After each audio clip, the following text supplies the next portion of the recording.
waaw xanaa rek di sant yàlla bu baax a baax di sant yàlla di wax ne bés bi bokk na ci bés yi nga xam ni danañ ko inscrire ci taarixu Sénégal ci histoire am bésu yaakaar la bésu ngor bu dellu si la bésu jom ju dellu si la bés la boo xam ni sénégalais yëpp war nañu siggi gën a am yaakaar ci réew mi dama yàgg a wax ni réew mi di Sénégal malgré jafe-jafe yi mën nañoo bañ a am ay déggoo suñu biir mën a am ay réeroo mën na am ay jafe-jafe ay xuloo kay xeex mën naa am waaye bu ñu réeree mukk mbir ni on a un grand pays boo xam ne saa yu ñu demee ba nit ñi jaaxle ba njàqare am ba nit ñi foog ni lépp yàqu na bis bu ne dina am ñuy jóg ay góor ak ay jigéen taxaw am fulla ak jom pour delloo Sénégal li mu moom.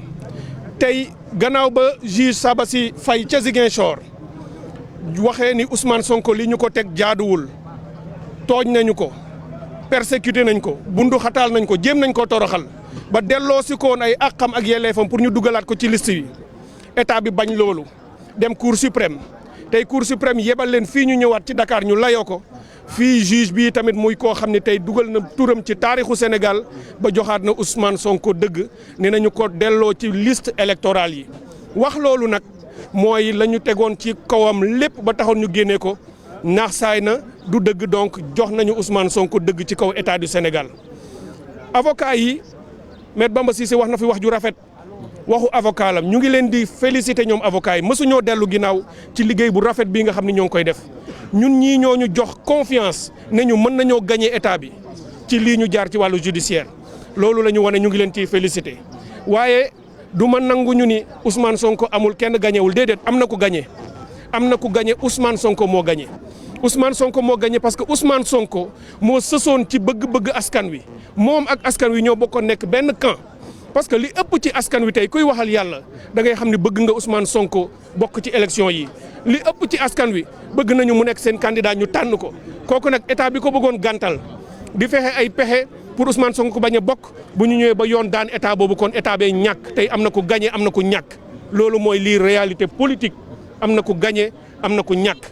État du Sénégal a perdu devant Ousmane Sonko ses avocats et ses partisans bu ñu waxee loolu ba noppi nag la ñuy doog a mën a wax lan mooy conséquence bi li ma dégg avocat bi wax rafetlu naa ko maa ngi ciy jaar di def appel au président Macky Sall boo jéemee jéem mu të nga fexe ay at di jéem a bundu xataal nit mu të nga fexe persécuté ko jël ko ba tëj ko ci kaso bi foog ni daan nga ko ba lépp jeex na waaye fu mu demee bu jaaree yoon rek mu gañe la da ngay xam ni yàlla nanguwul li nga bëgg a def nga dellu ginnaaw état bi naam am na droit tey def pourvoi maanaam ñu demaat ci yoon ñoom pour ñu attewaat yéexal jël rek lay doon yàggal rek lay doon jéem a xeexaat ak askan wi lay doon li may ñaan président Macky Sall il a une chance unique bii rek a ko dese parce que tout est des pour ñu jeexal dépôt candidature yi na nangu ni dootul mën a am ndam devant l'histoire et devant le peuple sénégalais parce que peuple bi la défier na nangu mu reculer ànd ak ñi mu àndal nañu nangu ni Ousmane Sonko askan wee bëgg mu nekk candidat te yàlla jàppale na ko ci loolu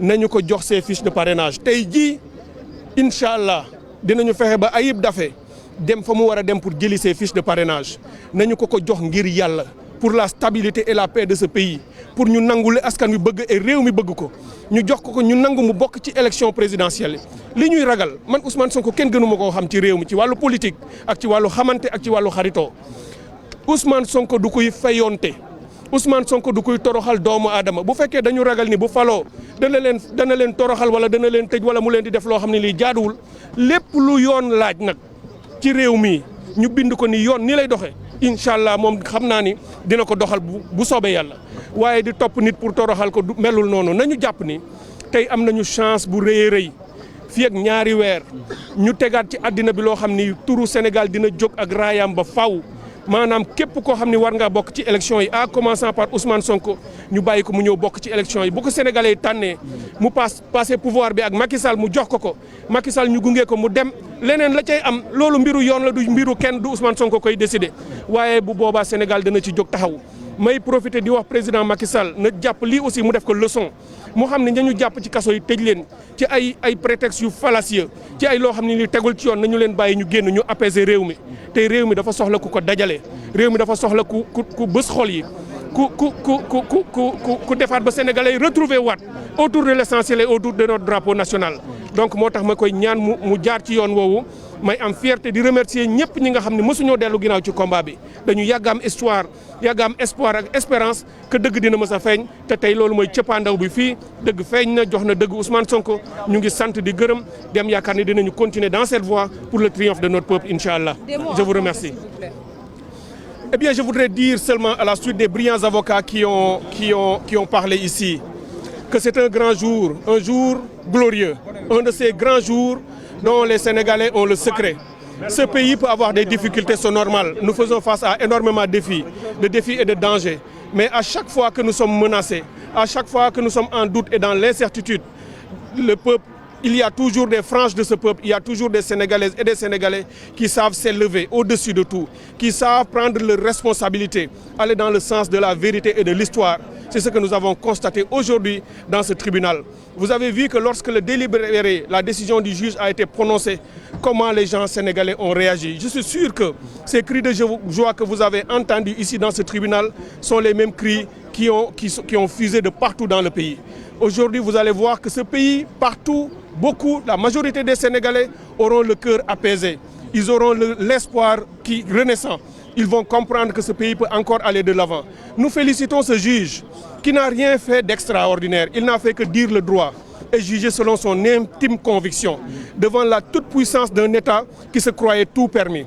Je ne parle même pas de l'État du Sénégal parce qu'il ne s'agissait pas d'un problème entre Ousmane Sonko et l'État du Sénégal. Il s'agissait d'un petit différend entre des gens qui aujourd'hui incarnent momentanément l'État du Sénégal, Macky Sall et son parti politique, et un acteur politique dont ils ne veulent rien entendre sur sa trajectoire, qu'ils veulent empêcher d'aller à une élection et dont ils veulent empêcher le destin de s'accomplir. C'est pour ça que la décision du juge est historique. Après son collègue Sabassi Faye à Ziguinchor, le voilà aujourd'hui qui a posé un acte d'avenir, un acte important qui va certainement changer le fil de l'histoire. Ce que je demande simplement au président Macky Sall, c'est qu'aujourd'hui, il est évident que Ousmane Sonko va être réintégré dans les listes électorales. Il faut qu'on remette à son mandataire ses fiches de parrainage. On a encore une dizaine de jours, un peu plus, pour qu'il aille faire ses parrainages, que ce soit le parrainage citoyen ou les députés, il a le choix, mais qu'on lui permette de participer à cette élection, parce que telle est la volonté de ce peuple sénégalais. Ce que le juge a dit, il l'a dit au nom du peuple sénégalais, parce que la justice est rendue au nom du peuple. Ce n'est pas un simple juge, c'est celui qui a parlé aujourd'hui au nom de tout le peuple sénégalais. Et c'est ça la volonté de notre peuple. Il faut que le président le comprenne et qu'il aille aussi dans le sens de l'histoire. Il en sortira grandi. Macky Sall n'a plus rien à perdre. S'il va dans ce sens, s'il laisse à Ousmane Sonko obtenir ses fiches de parrainage et participer à cette élection, il en sortira grandi et le peuple sénégalais en sortira grandi. Donc c'est pour redire encore ma fierté aujourd'hui d'avoir toujours cru qu'on pourra obtenir gain de cause. C'est ce que nous avons obtenu aujourd'hui et nous nous en félicitons. Le Sénégal en est sorti victorieux. Le drapeau du Sénégal aujourd'hui partout dans le monde, on va dire qu'un juge encore à Dakar a redonné droit et vérité au principal opposant au Sénégal face à la toute-puissance d'un État. Alors ça, c'est quelque chose de majestueux pour le peuple sénégalais et je m'en félicite fortement. Donc c'est pour dire à tous les Sénégalais, tous nos compatriotes, tous les républicains et les démocrates de ne jamais reculer, de ne jamais renoncer et de ne jamais céder au découragement. Le changement aura lieu en 2024. Ousmane Sonko, il faut que Macky Sall accepte aujourd'hui d'en tirer toutes les conséquences, de le libérer de la prison. Parce que toutes les charges qui sont retenues contre lui sont des charges fallacieuses. Ousmane Sonko n'est ni un rebelle ni un terroriste. Il n'y a aucune force obscure dans ce pays. Qu'on le laisse rentrer chez lui. Ces accusations ne tiennent pas la route. Ce qu'ils ont décidé de faire en 2024, le changement aura lieu. Quelle que soit sa forme, Inch'Allah, ils ne seront plus au pouvoir. Et nous créerons les conditions pour que Ousmane Sonko participe à cette élection. C'est ce que Macky doit comprendre, à lui de choisir de rentrer dans l'histoire aujourd'hui et pour l'éternité ou d'en sortir définitivement. Nous lui laissons ce choix et nous prions le Seigneur pour qu'il l'aide dans son choix, pour qu'il ait un choix éclairé, pour que Macky Sall ait une décision éclairée. Nous voulons que Macky Sall réussisse à comprendre que Ousmane Sonko, lui, il ne peut pas empêcher le destin de Ousmane Sonko de s'accomplir. Et nous voulons que ce destin s'accomplisse dans l'intérêt du peuple sénégalais pour que ce peuple soit apaisé. Les Sénégalais sont fatigués. Nous avons vécu ces 2 dernières années énormément de drames, de tragédies. Les familles sont disloquées. Des milliers dorment en prison.